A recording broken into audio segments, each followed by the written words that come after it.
Welcome back to the Double Take. I'm Ethan Mitchell. And I'm Josiah Mitchell. And today we have a fascinating video for you to watch. It is truly interesting. It is mind-blowing. I mean, when I watched this, I said, that finally explains everything. Everything about relationships. And that's what we're talking about today. Dating, specifically a type of dating, a type of relationship that may or may not be healthy. That's right. And many people get into this in what they call the talking stage. And this will help explain a lot of the emotions and the turmoil that you feel. It's unbelievable.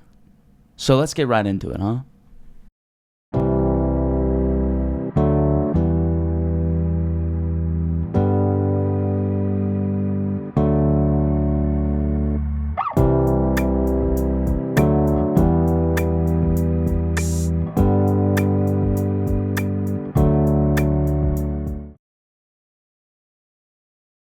So, like we said, this truly fascinating, just mind-boggling theory is called the anxious attachment style.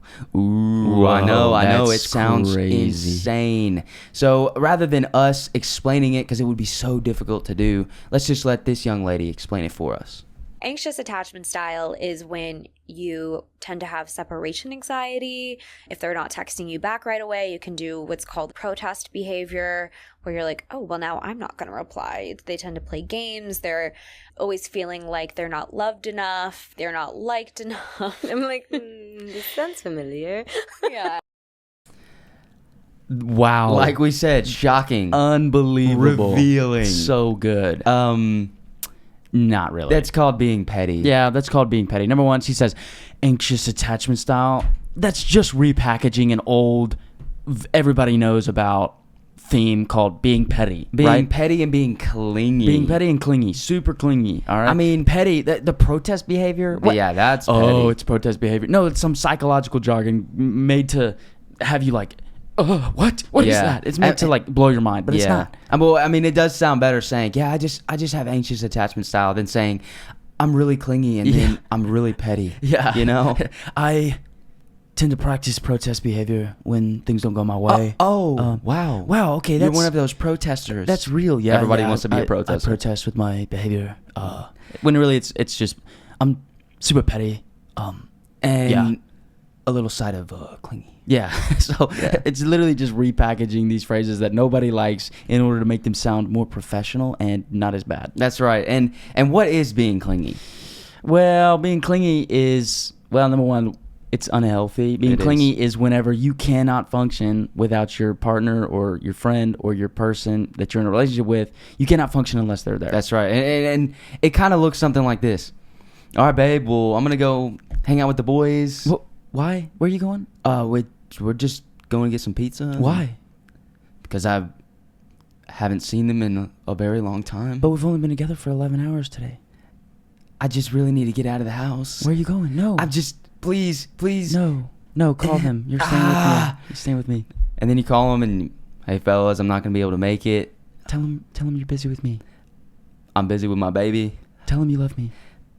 I love her so much. Tell her you haven't seen me very much today. Apparently we haven't seen each other much today. We haven't seen each other hardly at all. Yeah, we haven't seen each other hardly at all. Tell them you don't like pizza as much with them as you do with me. I don't like pizza as much with you guys as I do with her. Now you can order us some pizza. Anyways, I'll see you guys. That's kind of what it looks like to be clingy. That's not what it looks like every time.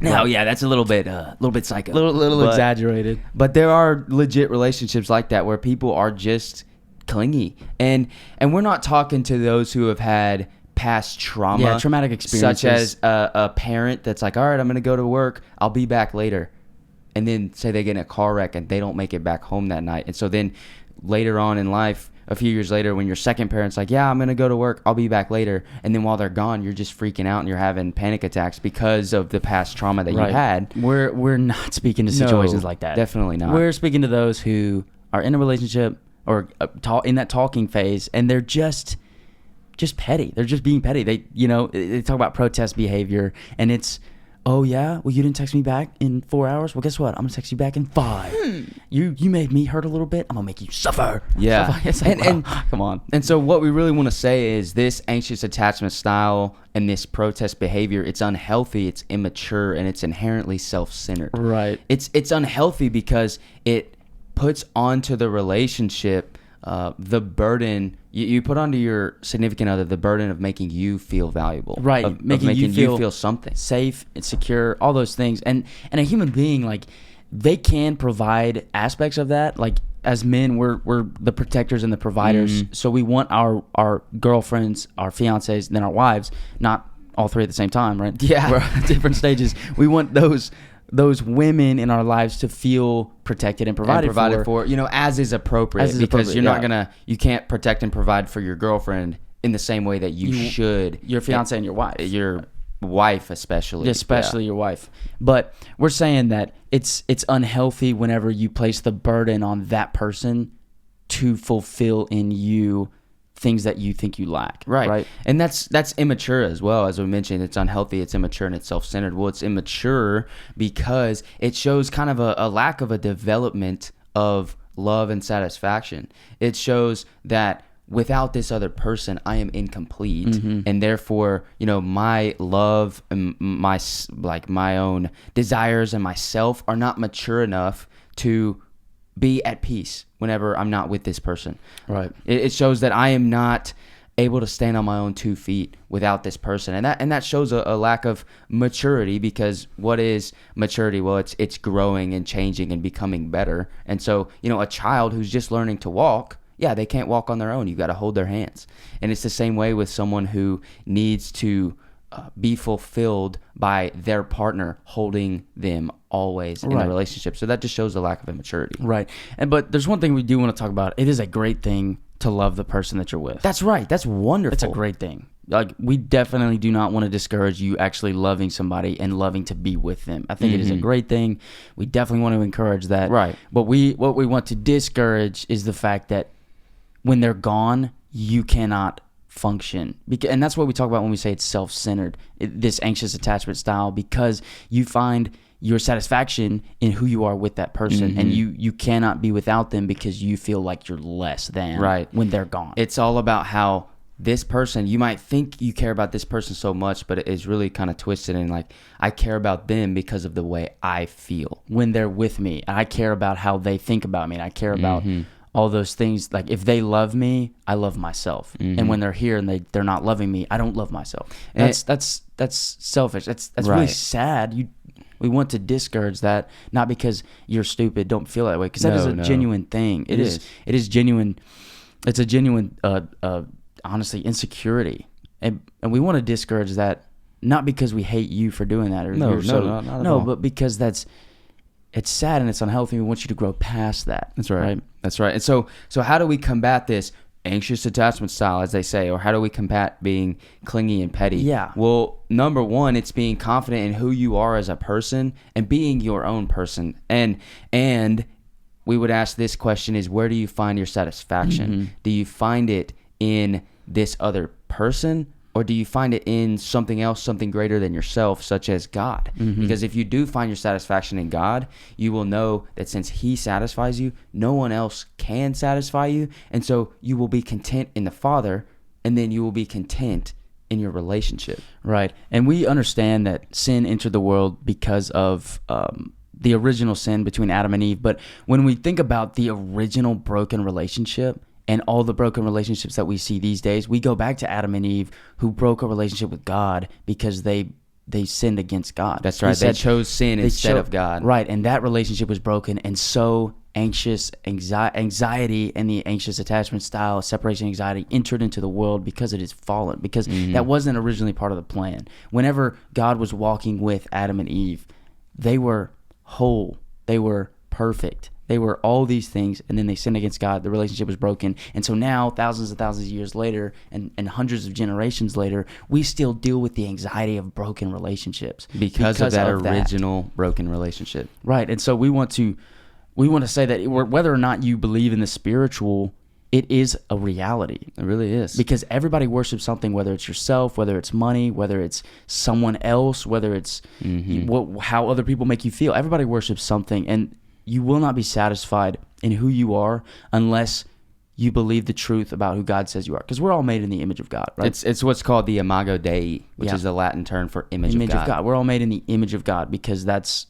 that's how the Lord saw fit to make us. Praise God. Mm-hmm. But if you're not finding your satisfaction in something outside of yourself, something higher than yourself, you will not be confident in who you are. Because if you believe in yourself and if you worship yourself, I'm confident because I'm confident. yeah, you're always going to fall, and then you're going to be super disappointed in yourself, and then you're not going to live up to your own standards. Oh, I can't believe I didn't live up to my own standards. Right, and it's a whole cycle, and then you're going to want that person to see you the way you see you, and when they don't, I can't believe that, and then you'll cut them off and everything. So ultimately, where do you find your satisfaction? Is it in your relationship, or is it in yourself, or is it in something else, or is it in God? Because ultimately, a relationship will not be able to satisfy you, but if your satisfaction is in a higher power than yourself, ultimately God, then you will be able to be content in your relationship, and you will not be clingy. Mm-hmm. You will not be desperate. You will not be petty. And when we talk about being petty, I think the best way to get over that is simply trust the other person. That's right.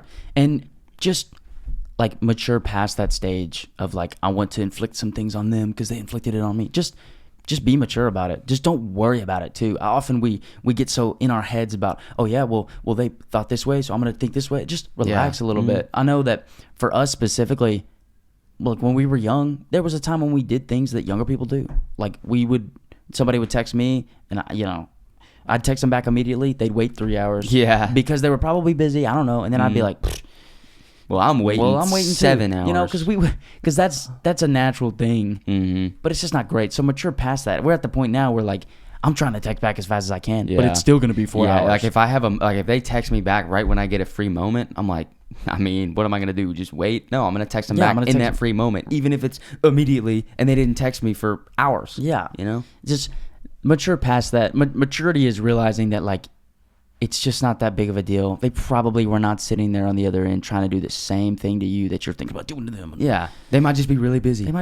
So just let that go. And being petty is, it's selfish. It is. So grow past it. That's right. Do something else. And when it comes to the anxious attachment style, aka being clingy, learn to have some self-control.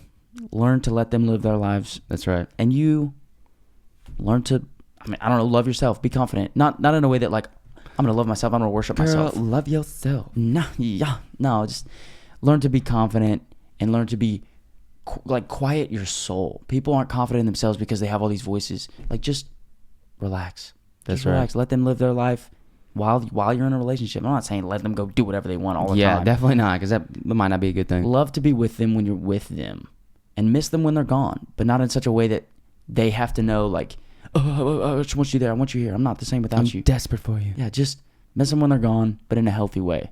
Say, hey, I miss you. Hope you're doing well. And then when they're there, love them in person. That's right. Well, I think that'll wrap it up for us today, talking about the anxious attachment style. Thanks for watching. Thanks for listening. Hope you have a wonderful day. Yeah, have a wonderful day. And remember, we are The Double Take. I'm Josiah. I'm Ethan. And as always, be good.